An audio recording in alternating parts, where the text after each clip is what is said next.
ใส่วะบ่เห็นได้นี่กรอบมึงนะใกล้ๆนี่นะกูก็อยู่ใกล้ๆอ่ะนี่ใส่ดีเดเห็นแล้วใส่สุดแถมซื้อกะน้อยๆซะไปสิไปเบิ่งเห็นขอจะมือคนรอทางกูมีลายแล้วเอาน้ำผูวะเอาจะพูดทำไมปรับแฟนซีกราฟิกก่อนใครได้วะนี่แลกก็เก่ามาเอาใส่วะเดี๋ยวทีละทานนี่อย่างอยู่มั่วไปหมดเนี่ยจงไว้ให้มึงกูเพิ่มเสียงจำสุดก่อนคลิปเปอร์นี่โคตรสร้างสุดเลยโอ้ยติ่งยากเลยแมนปุ่มมึงน้อยๆมัดมือกูเด้ปรับระดับฮาร์ดคอร์ด้วยปรับผีนะเดี๋ยวแบบยากสุดเลยแลกมันวะบ่ได้แลก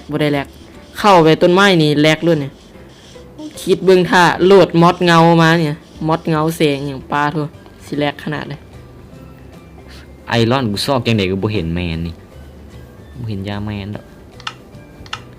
ไปเลาะต่อซ่องกูสิถือแบนย้อนคำเว้าของมึงขุดเอามาเอาคำมาดิเฮ้ยเฮ็ดเตียงนอนไปมึงซอกอีกคนนึงกูต้องซอกอีกคนนึงว่าดูว่าเป็นยังหาสไปเดอร์แมนแถวนี้ก็ได้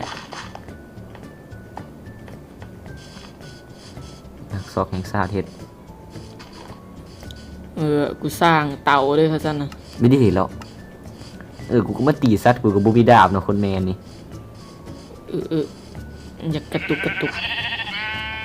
แต่เห็นแล้วกับเอาไก่ปิ้งกินก่อนเลือดกูสิเบิดละคิดอาหารอยู่ใส่วะประกอบนะแถวนี้แหละบอกขาไก่แถวนี้แหละเสียงไก่ลั่นบ้านส่งตัวข้างหลังกูเล่นไวบ่ได้เล่นไวบ่ได้เนาะคิดอาหารหมดเดี๋ยวมันก็ตึบตับเดี๋ยวเอาทานใส่ไปเดี๋ยวกูเฮ็ดเตียงนอนให้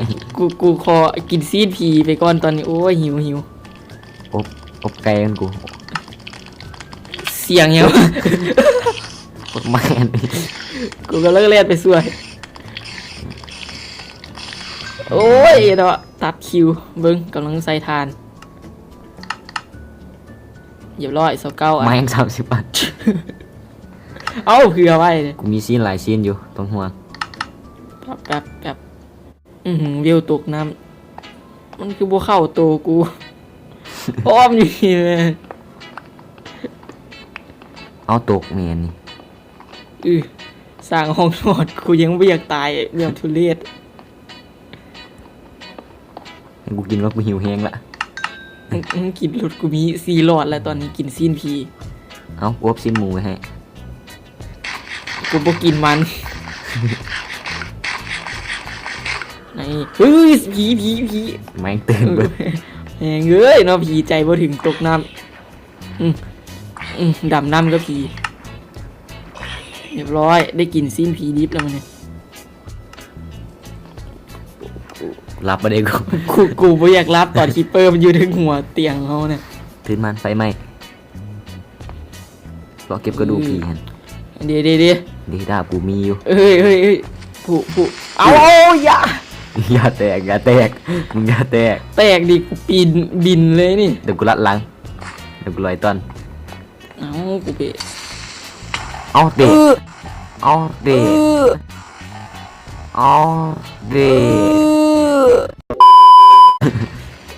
ดีเนาะแตกอยู่น้ำดิ้งหัว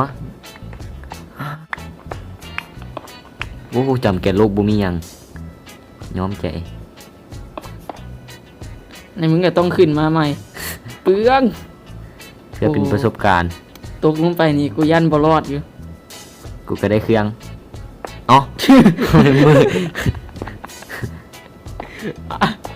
พูดไหนละต้องคาบจนหมดเปลือกเลยเดี๋ยวเตะตู่กับเอาหินโบโฮเอาไอรอนนี้เอาพิกแอคในหีบนี่แบบ กูลืมแล้วว่าเสียดยัง มึงงั้นเอาทานใส่ เอาทานใส่ มึงก็ใส่เองก็ได้2 อันนึง2 อันก็ซุกแล้วแหละ ไอรอนมีฮอตซุป บ่ได้เด็กขอบอกกูอัดประตูบ้านก่อนเอ้ยหน้าบ้านเลยตอนนี้ครับกูนอนบ่ได้อะสิหาแตก อุ้ยเลสเตอร์ไนท์เห็นแล้ว อุ้ย มึงก็ฮู้ว่ากูเก่งเรื่องหาเครื่องเอาทองเอาอีกทอง อืม มึงก็ฮู้ว่ากูเก่งเรื่องหาเครื่อง กูต้องสู้กับผีอะตอนนี้ คุณต้องไปต่อซะบ่คุณไปต่อกับย่านตายไปแม่นี่ อยู่ไสวะเดเลสโตนบอยน เลสเตอร์ สเกลตกน้ำโอ้กูสิตายมันบักกระดูกอันนี้ มันยิงแม่นเลยวะ ขึ้นเบาะจะตาย ขึ้นก็ได้เอาแนวละหน่อย กูยังบ่อยากตายแบบนี้ กูตายกูตายกูตาย สิโง่ ตายย้อนบอกพี่บ้าน First blood. Double kill. Killing spree.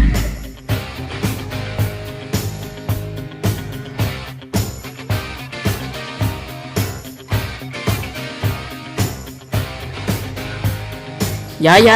ไปสุบเหยียมอุ้ยก๊อกเดี๋ยวมันดึกน้ำยาใส่ เอาตัวบุดึกสิกูฆ่าบ่ ข้าว เอา น้ำ เม ยา ปุ้มแม่น้อยขนาด Triple kill. ทำยาไปเสื่องไว้ เย็นโดหัวดอก เอาเอง นี่เงินมันเด้อกู กู กูเห็นเรียกมาเมื่อยกูต้องนอน มึงสู้กับพี่อี แบบเลสเตอร์ได้31 อันคำได้4 คำ Ultra ร้อย kill. โดนฟันหัว เอามุมมีนะก่อนอ้าว เรียบร้อยขาเรียบร้อย เอา Dominate. กูกำลังว่าสิโดดปอนหัวไปสู่อ๋อมัวนะเวทเองอ้าวปุ่มกดแมนนี่แตกอยู่ เดหมูซัดแถวนี้บ่รอด Unstoppable. แบบนึงกูคาบขั้นใดก่อนกูสิขึ้นไปย้ำถึง กระต่ายสีดำ ค่า คันกูฆ่าทันเด้ไปเสร็จละปุ่มกูเฮงน้อยแม่งกดบางอย่างเงี้ย โอ้ยตายละกูต้องไป เด้ ซื้อ ตาย อัน บาด นี้ เดียวได้ชิ้นไก่เอานี่อย่างกระต่ายเป็นชิ้นไก่ ใช่ เด้ชิ้นกระต่าย กูจะตื่นหมดข่ากระต่ายเลยได้สิ้นไก่ถ้าข่าสิ้นหมูนสิได้สิ้นหมาฮิวลิ่งเด้